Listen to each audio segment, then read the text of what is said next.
मंडळी, आपल्या देशातून इंग्रजांना जाऊन 77 वर्ष होऊन गेली। तसा त्यांचा आता आपल्याशी काही संबंध उरलेला नाहीये, पण तरीही ते इंग्लंडमध्ये बसून आपल्या प्रशासनाला पत्र पाठवतात। त्यांनी बांधलेल्या पुलाचं 100 वर्षांचं आयुष्य संपलंय, ते आता वापरू नका, देखभाल दुरुस्तीची आठवण करून देतात। त्यांची जबाबदारी नसतानाही ही सगळी काळजी, हा प्रोफेशनलिझम। दुसऱ्या बाजूला आपले नेते मात्र एकाच पुलाचं 3 वेळा उद्घाटन करण्यात आणि श्रेय आपल्याला कसं मिळेल याच्यासाठी झगडत असतात। जबाबदारी मात्र कुणीच घ्यायला तयार नसतं। आपल्या सरकारांनी कंत्राटदारांनी बांधलेले पूल काही वर्षात कोसळतात, कारण पैसा कुठे, किती आणि कशात खावा की गिळावा याचं भान उरलेलं नाहीये। इतकी नैतिकता ढासळली आहे का? म्हणून पूल आणि छत्रपती शिवाजी महाराजांच्या पुतळ्यासारखे सुद्धा गोष्टी कोसळत आहेत का? पंतप्रधानांनी उद्घाटन केलेला मालवणमधला छत्रपती शिवाजी महाराजांचा पुतळा दुर्दैवीपणे कोसळला।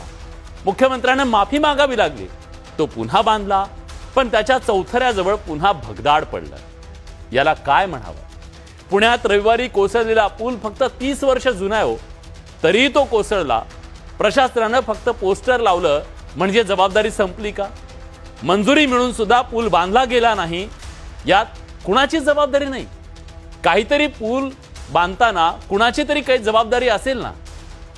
काही पूल तर बांधताना कोसळत आहेत। तुम्हाला आठवत असेल, बिहार मधला भागलपूर मधला गंगा नदीवरचा पूल बांधताना 3 वेळा कोसळला। बांधताना कितीही फजिती होऊ द्या यांना काहीच वाटत नाही।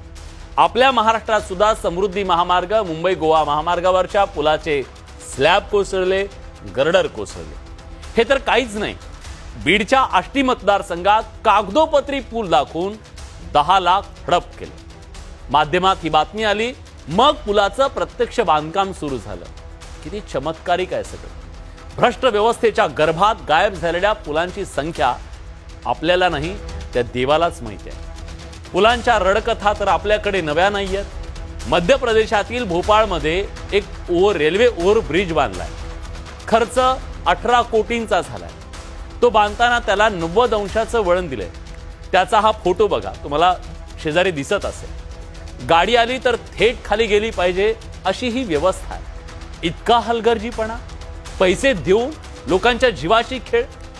कसे सामान्य माणूस काही गोष्टी काळानुरूप विसरतो, या गोष्टीचा सगळ्यात जास्त फायदा नेते मंडळी घेत असतात। थोडीशी आठवण करून देतो, 2 ऑगस्ट 2016ला महाडमध्ये सावित्री नदीवरचा जुना पूल कोसळला, 40 लोक मेले। त्यानंतर राज्य